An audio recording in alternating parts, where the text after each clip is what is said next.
If I'm inventing value, I got my value, you got your value, let's just vaguely tolerate each other, then we can't love each other, because love has to display itself, as it were, against the background of a hierarchy of objective value. Otherwise, I don't know what I should will for you.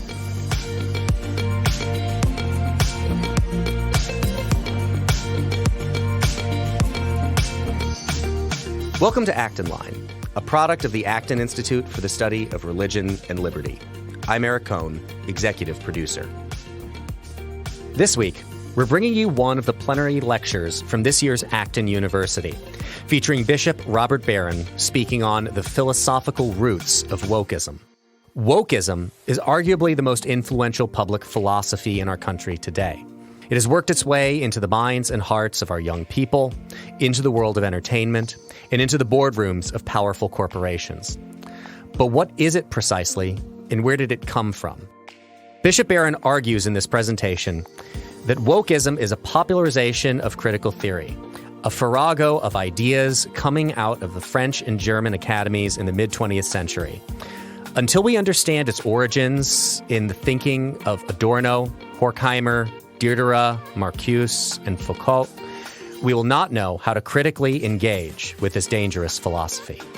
Bishop Robert Barron is the bishop of the Diocese of Winona-Rochester in Minnesota and the founder of Word on Fire Catholic Ministries. He is the host of Catholicism, a groundbreaking, award-winning documentary about the Catholic faith, which aired on PBS. Bishop Barron's more recent film series, Catholicism, The Pivotal Players, has won an Emmy Award and has been syndicated for national television. He is a #1 Amazon best-selling author and has published numerous books, essays, and articles on theology and the spiritual life. He is a religion correspondent for NBC and has also appeared on Fox News, CNN, and EWTN. Bishop Barron's website, wordonfire.org, reaches millions of people each year, and he is one of the world's most followed Catholics on social media. His YouTube videos have been viewed over 100 million times, and he has over 300 million followers on Facebook. You can find additional resources in the show notes for this episode, as well as find previous episodes of Acton Line on our website at acton.org/actonline. And if you like this program, you can help us reach even more listeners by sharing it with a friend and leaving us a 5-star review on Apple Podcasts. We welcome your comments as well. Acton Line is available on Apple Podcasts, Google Podcasts, Spotify, or wherever you listen.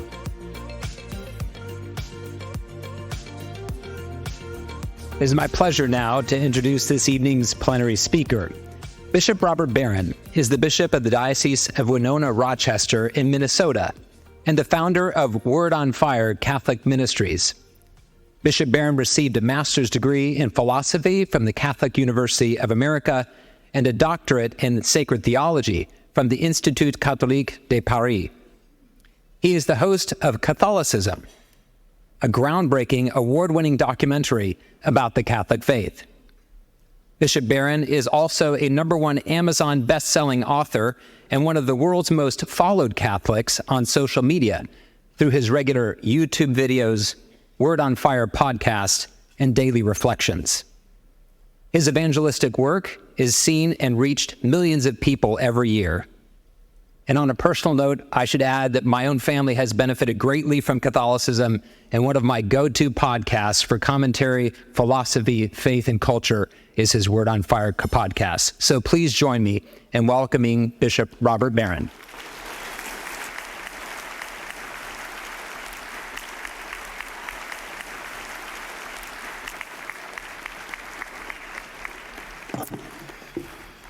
Well, thank you, kind sir, for that. Thanks, everybody. I can't see you now with the lights in my eyes, but what a magnificent room just to come in this place tonight and see this crowd. What a tribute to Father Sirico and to the Acton Institute, which I think has made a massive contribution to both church and society. So I want to pay tribute to Father Sirico, but to the board of directors, too.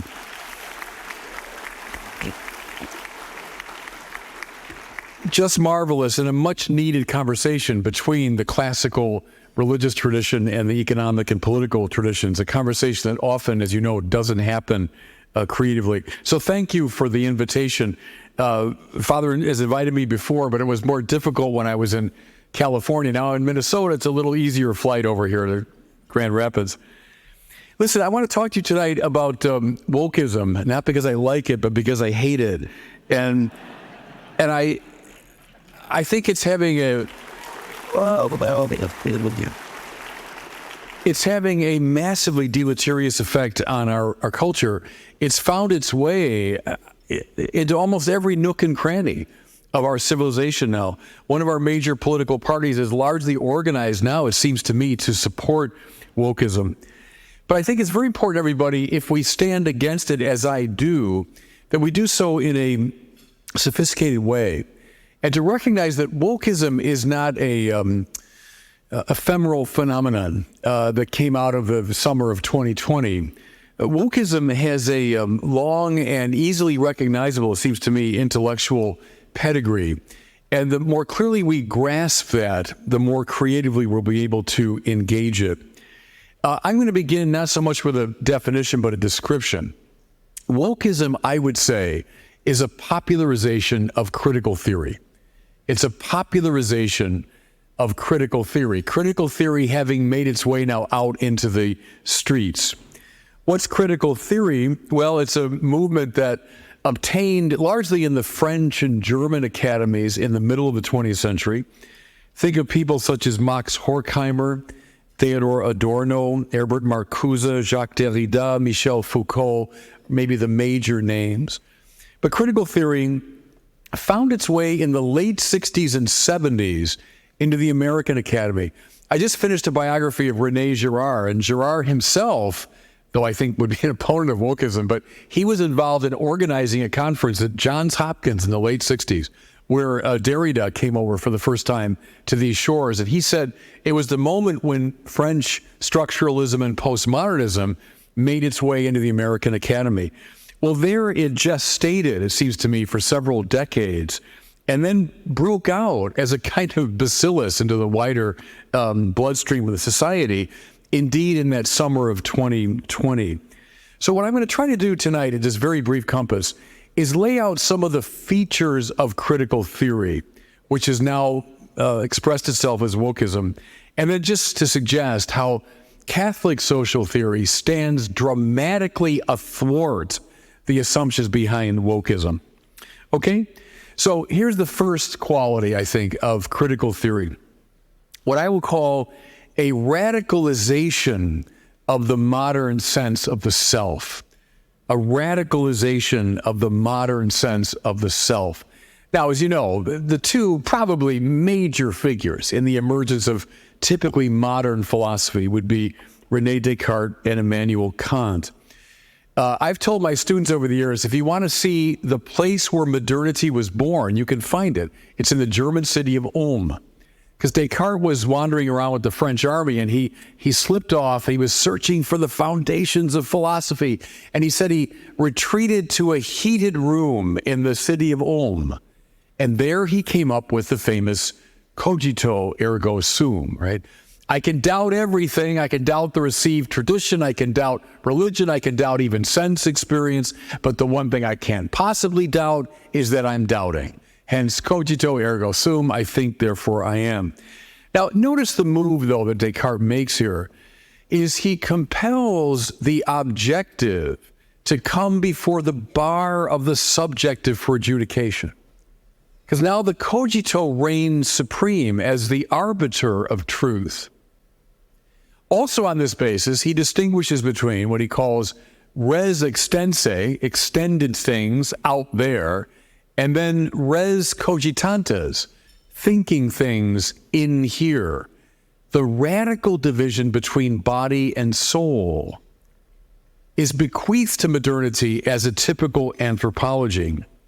Now, the second figure, Immanuel Kant, you see it famously in his critique of pure reason when the classical metaphysical categories of time and space and identity and substance are not out there in the world.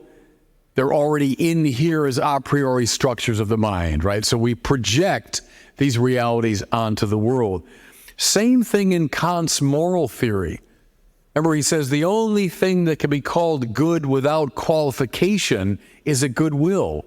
That means I'm not looking to my acts in the world to determine what's right or wrong. I'm looking at the quality of the will that chooses.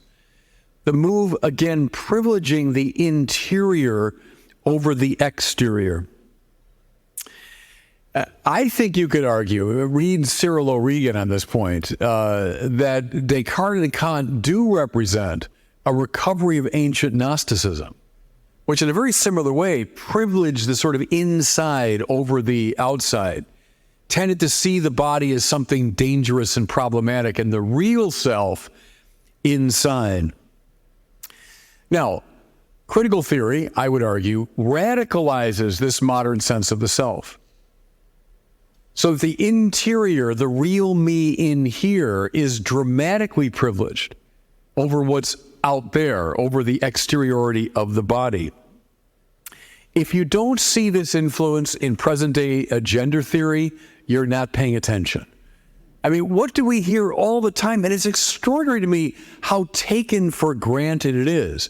Though it's a terribly erroneous anthropology, but it's taken for granted. Well, I mean, deep down inside, this is who I am. It just doesn't correspond to my body, so I have to change my body accordingly. That's a radicalized modern self, the privileging of the interior over the exterior. Just by way of contrast, consider this little line from St. Thomas Aquinas, my intellectual hero. Aquinas says, "The soul is in the body, yes, but not as contained by it, but rather as containing it." Let me say that again, because I think there's a whole revolution in consciousness there. The soul is in the body, yes, but not as contained by it, like it's deep down in here, hidden someplace, but rather as containing it. The body, Thomas calls it the form of the body, the soul rather, the form of the body, includes the body, animates the body, makes the body what it is. Therefore, this dichotomization between the real me in here and the body out there doesn't work. It's just erroneous anthropology. So there's a first theme. The radicalized modern self, I think we have to stand to thwart that. Here's a second quality of critical theory and therefore of wokism. The relativization of the truth. One of the principal marks, I think, of postmodernism and critical theory is a deep skepticism in regard to any truth claims, except their own, by the way. I mean, that's all. That argument goes back to Plato and Augustine. Whenever you take a radically skeptical position, well, what about your own theorizing? But we'll hang on. I think they take a cue here from Nietzsche's perspectivalism, that we never get a grasp of the way things are, but only our limited perspective on them. So they consistently pull back the curtain on truth claims to reveal the power plays that are actually going on. I'll come back to that. But I think the inspiration for much of this is in maybe the patron saint of critical theory, namely Jacques Derrida. His densely complex texts, famously unreadable, but they function as a kind of scripture for postmodernism. Derrida, as you know, is famous for the deconstructionist approach. Now, what does he mean? Well, he deconstructs what he calls the logocentric approach of classical philosophy, which is to say, logos, language, words, can get us in touch with reality. Think of Aquinas, the correspondence of mind to reality mediated by language. It gives us access to the way things are. Derrida deconstructs that kind of logocentrism. And he says famously in his French, "Il n'y a pas de hors texte." There's nothing outside the text. I've got a text, and in classical thought, this text will get me in touch with the way things are. It'll get me in touch with the truth. But for Derrida, il n'y a pas de hors texte. There's nothing outside the text. Rather, what you have is an endless play of what he calls différence, difference. This word is not like that word, and this word relates to another one which is not like that one. And I stay permanently within the context of the text, meaning always deferred. And hence his famous play on words, différence, the difference of words, leads to différence, meaning deferral of meaning. I never know what things really are. It's always open-ended. Does that sound familiar? I mean, it's in the common rhetoric of even teenagers today, right? It's become the default position of most young people. There's no such thing as a real grasp of truth, but only an endless play of opinion, perspective, point of view, différence and différence, always deferring meaning. I heard Derrida at a conference once. Someone asked him, how would you define deconstruction? And he answered in his French. He said, deconstruction means, viens, oui, come, yes. Now see, that sounds nice, but what does he mean? He means, look, I don't, this isn't the final answer here. This is not the truth, but there's always something new that can come, something fresh, some new way of configuring a text, some new way of thinking about it. Viens, oui. Permanent deferral of meaning and truth. That's a basic insight of Derrida. And what was once sort of whispered in the, recherché heights of the French Academy has come now to be, as I say, the default position. Who am I? What's the purpose of my life? What gender am I? Viens, oui, come on, I'll think of it in a fresh way. Don't be tied to old perspectives. Be open, right? Here's something that when you read the woke theorists today, the comically absurd position that even math and science, even basic mathematical statements, 2 + 2 = 4. No, that's an expression of white supremacy. That's an expression, do you think I'm joking? I mean, that's exactly what they'll say, that math and science, even in these fundamental ways, are just plays of power, because you can never say that something is true. Yeah, we, always a new perspective. Okay? Third quality of critical theory, and therefore wokism, what I would call a fundamentally antagonistic social theory. Now, here the influence of Karl Marx. And Karl Marx is all over critical theory, and therefore, at least implicitly, all over wokism. Marx is, basing himself on Hegel's dialectical sensibility, thesis, antithesis, synthesis, the constant, ongoing development of absolute spirit, all of that. Marx takes that in, turns it on its head, makes it a dialectical materialism, and therefore reads history as the endless play, the antagonistic conflict between warring groups. He also took from Hegel, and this is very influential, it seems to me, in the present-day conversation. He took in Hegel's idea of the master-slave relationship. And when you read Hegel on that, it is fascinating. He's got wonderful insights about it. But that category of master-slave becomes a dominant category in Marx. What you have in history is a constant antagonistic play between the domineering one and those who are dominated, masters and slaves. What's the purpose of Marxist social theory, as he famously says? Philosophers have so far only interpreted the world in various ways. The point is to change it. So the purpose of Marxist philosophy is to foment a class struggle, foment the rebellion of the slaves against the masters to bring about the communist revolution.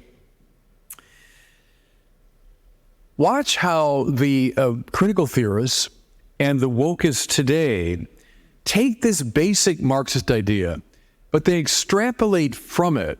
So it's not restricted to the economic oppressors and oppressed, but all sorts of other forms of masters and slaves.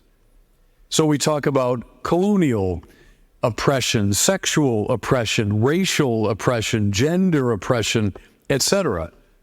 But the same dynamic holds, that we have a master-slave, oppressor-oppressed binary. Speaking of binaries, again, the influence of Jacques Derrida. In Derrida's analysis of language, he says that there are basic binaries within our linguistic system, and our sense of meaning often comes from how we play these binaries off one another. What does he mean? Well, male, female, straight, queer, Western, non-Western, civilized, uncivilized, white, black, etc. These binaries, Derrida says, haunt our language, and it's the way we tend to generate meaning. So he says, for example, male, straight, civilized, and white tends to rule over female, queer, non-Western, and uncivilized. It's almost like a computer language. You know, it's on or off. It's 1 or it's 0. You have these binary options within the linguistic structure. I think that's found its way very much into wokist social theory. What we have are these binary oppositions. Much of the strategy, Marxist in form, remains the same: to speak for those who are considered on the underside of these binaries, to foment, indeed, a struggle between the binaries of oppressor and oppressed. Notice how in so much of the woke theorizing, you have to fall on one side or the other of this binary. There's no third option. There's no blending of them. You're one or the other. That's the antagonistic social theory. Fourthly, and this again is very much from Marx, the play of substructure and superstructure. I was especially struck in the summer of 2020 by this, because I heard it all the time in the rhetoric of the woke activists. Remember, in Marx's social theory, Marx is a radical reductionist, right? I mean, everything comes down to economics. It comes down to that basic economic struggle. That's the core of a society. That's the substructure. And then around it, Karl Marx said, there emerges this massively complex superstructure, whose sole purpose is to protect and defend the substructure. So for Marx, you got economics. In his case, it was the capitalist economy. And then around it is everything else in society: politics, art, entertainment, sports, religion, the military, government. All of it is simply part of the superstructural defense mechanism by which that substructure is defended. You know, like in Marx's theorizing, as you know, what's the whole point of politics? Just to defend the capitalist substructure. That's all politicians are finally interested in. What's the entire purpose of the military? To protect economic interests. That's why we go to war. And Marxists, if you read them to this day, will defend or describe every war ever fought as basically an economic struggle. How about the arts? Well, the arts are patronized by wealthy people, and the arts tend, therefore, to support and protect the wealth-generating quality of the capitalist economy. Maybe most famously for Marx, religion. So what's the point of people like me? Well, I'm a drug dealer for Marx, because religion is the opium of the masses, right? It's meant to drug us into a kind of, insensibility, so we don't realize the pain produced by the oppressive economic system we're in. Why are people like me fostered by a civil society? Because it's good for everybody that there are drug dealers around to calm people down. Religion's whole purpose, again, is to protect the economic substructure. Well, again, can you see this practically everywhere in wokism? The conviction that, now again, choose your form of oppression, whatever your theory is, whether it's gender oppression, it's colonialism, it's slavery. that's what stands at the heart of the civil society. And everything else exists simply for the sake of protecting it. You know, a good example of this is the 1619 Project, right? What does it all come down to? Slavery and the attempt to protect and defend the slave economy. And so that project, in a very Marxist way, reads all of society through that very particular lens.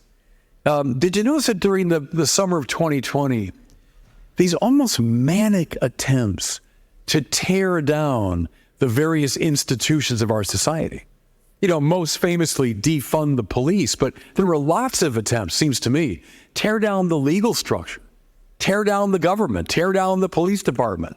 Well, that's part of a Marxist form of analysis. If these things exist simply to protect a form of oppression, then we should get rid of them. Okay, I've got 8 minutes. Lastly, I think critical theory, and therefore wokism, sees power as the supreme category. Power as the supreme category.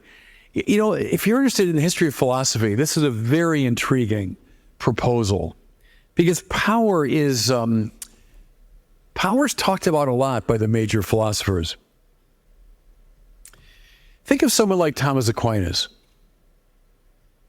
He would see God as all-powerful, yes, indeed. But he would also see God as simple. Therefore, all the divine attributes and qualities are finally one. Thus, God's power cannot be at odds with God's manner of being. Now you say, well, it's very abstract, but there's a very interesting upshot to all that. Could God, in his infinite power, make it the case that 2 + 2 = 5? Well, heck, he's infinitely powerful. I guess why not? Could God, in his infinite power, make adultery a virtue? Well, I guess. I mean, he's declared adultery to be bad, but could he declare it something good? I suppose he could, right? Thomas's answer is, well, of course not, because you're driving a wedge thereby between God's power and God's manner of being. Therefore, it's no restriction on God's power to say God can't make 2 + 2 = 5. Because 2 + 2 being equal to 4 is simply a participation in the truth that God is, right? It's no limitation on God's power to say he can't make adultery a virtue, because that would be at odds with his own manner of being. Thomas famously asks, can God sin? Well, and the objector says, well, of course God can sin. God is infinitely powerful. Heck, I can sin. And so why couldn't God sin? Well, no, says Aquinas. Of course God can't sin. It would be repugnant to his manner of being. Okay, now why is this important? Because when you get past Aquinas now, into the late medieval and early modern periods, something has shifted. What emerges is a voluntaristic view, so voluntas, will, where the primacy of the will is emphasized. Indeed, God's potentia absoluta, his absolute power, is divorced from his being, so that, indeed, René Descartes can say, if God so chose, 2 + 2 could be equal to 5. The voluntaristic God has a power that can overrule, redefine reality. See, and that's a departure from what we found in Aquinas. Is it accidental, therefore, that in many of the modern philosophers, power becomes hyper-emphasized? You see it, for example, in Schopenhauer. You see it maybe most obviously in Friedrich Nietzsche. God is dead, right? Therefore, where did that potentia absoluta go? It went to me. It went to us. We now have this will to power. Don't tell me what to do. Don't tell me who I am. I can decide on the basis of my absolute freedom the nature of reality. Does that begin to sound familiar? I think coming right up out of the voluntaristic shift in late medieval, early modern philosophy to the contemporary period, the voluntaristic God has morphed into the voluntaristic, all-creating, all-defining self. You know, many in this room will remember Casey versus Planned Parenthood, right, 1992, the famous, infamous decision of the U.S. Supreme Court in a abortion case, where the justices said it belongs to the nature of liberty to determine the meaning of life and of existence. Oh, is that all I get to decide? But see, what is that? But that's, again, the transplanting of the potentia absoluta of God now into the potentia absoluta of the self. Now, along with Derrida, I would say the most influential of these critical theorists is Michel Foucault. You heard that I was a doctoral student in Paris as many years ago, and I arrived in 1989 in Paris. Foucault died in 1984. And you know how Paris, there's a restaurant and a bookstore on every block, right? And as you walk around Paris those days, looking out from the window of every bookstore was the sort of owlish visage of Michel Foucault. I mean, he was the dominant philosophical figure. What stands at the heart of his philosophy?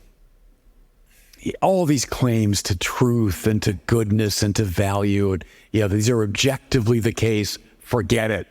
That's powerful people using language and coercion to hang on to their power. There's nothing objectively right or wrong about any of that. It's all finally about power. Listen to the wokist theorists today. It's Michel Foucault for the masses, right? Anyone, like the people in this room who would say, no, I think that's objectively true. I think that's objectively the morally right thing to do. No. I'm just going to pull back the curtain on that to show the plays of power. The capacity for self-invention, rampant. Games of power, everywhere. That's one of the marks of wokism. Okay?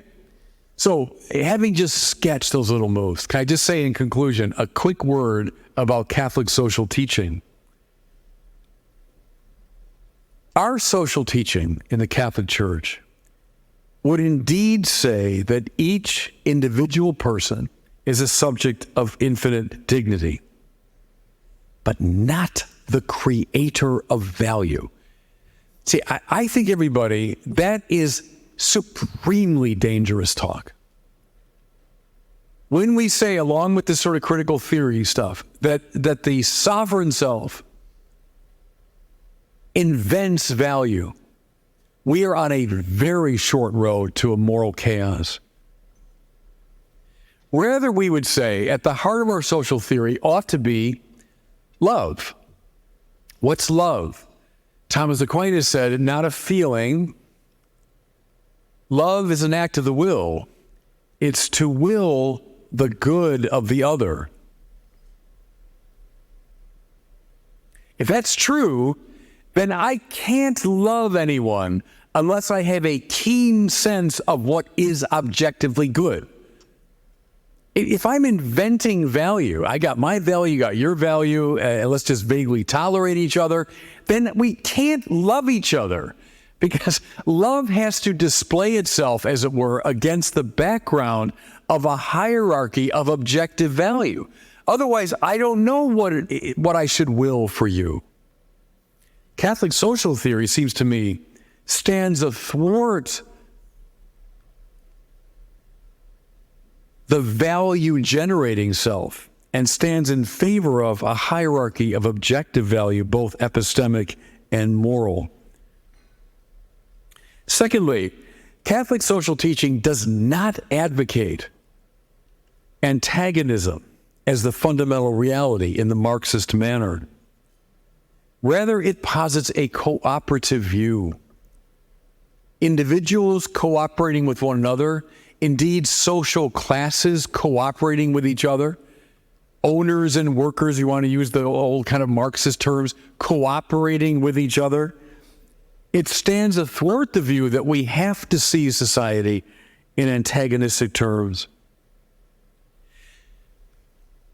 Also, Catholic social theory stands against the Marxist substructure, superstructure reading, seeing it as hopelessly simplistic and dangerous. Dangerous because it sees everything other than the substructure as a problem that has to be unmasked or undone.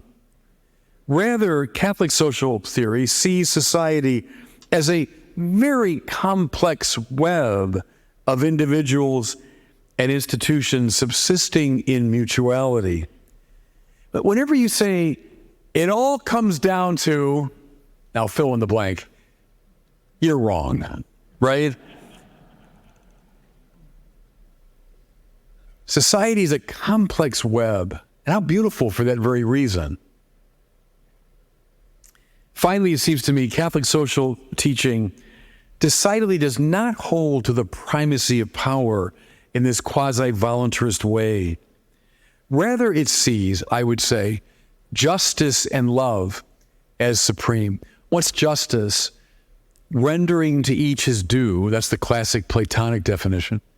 What's love? As I said, willing the good of the other. See, those are absolute values. It's a point I made in a talk I gave at Notre Dame a few months ago. The kids asked me about diversity, equity, and inclusion. And I said, well, sure, those are values secundum quid, as the medievals would say. They're values, depending on circumstances. They're values as far as they go. One thing I said to them was, you think you're a radically inclusive community here at Notre Dame? And the heads were nodding. I said, well, how many people were excluded from the admission process so that you could be included? That's where it's a very simple point that inclusivity, sure, it's a good thing, secundum quid, depending on circumstances and sometimes under certain circumstances. Same with equity and inclusion. They're good secundum quid. But see, justice and love are values in se. They're valuable in themselves. And the way to test that, could you ever imagine it would be right to do something unjust? Well, no, of course not. Would it ever be right and not to be loving? Well, no, of course not. Because those are absolute values.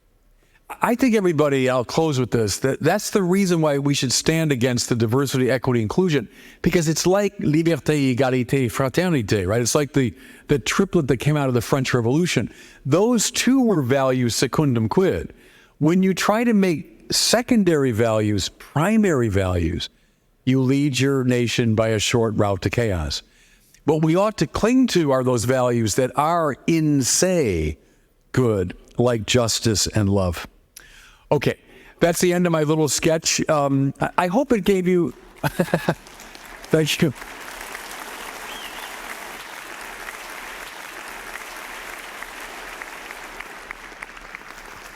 I hope it just gave you some sense of how to engage wokeism in an intellectually serious way. Mind you, they don't want to do that because they want to put it onto very emotional grounds. But I think it's very important for us to know where this system of thought came from. Listen, thank you again, everybody. Delightful to be with you tonight. Thanks. Well, thank you, Your Excellency. What an excellent talk. And we've got lots of questions coming in, and I'm going to go straight to them, even though I have several in the back of my own mind. You ended in focusing on love and some of the key dimensions of Catholic social teaching that counter some of this wokeism. So there are a couple of questions from members of the audience that focus on this idea of love, one of which is, many young people embrace woke ideas with the good intention of seeking to love their neighbor and the poor. How can we show them that this is not true love? Yeah, and that's a typical rhetorical move, and I hear that all the time. Look, Bishop, doesn't wokeism just mean that we should be awake to social injustice and try to fight it on behalf of the underprivileged and so on? Sure, if that's what wokeism means, of course, then I'm woke and I'm all in favor of it. But that's not what it means. That in fact, when you read the theorists, what you get is, I think, what I was describing. So no, of course, if you see real injustice, you fight it. And to me, that's a basic principle of common decency as well as Catholic social teaching. So if that's all you mean by wokeism, fine. Stick with love. You will the good of the other. And then that means you have to know what those goods are.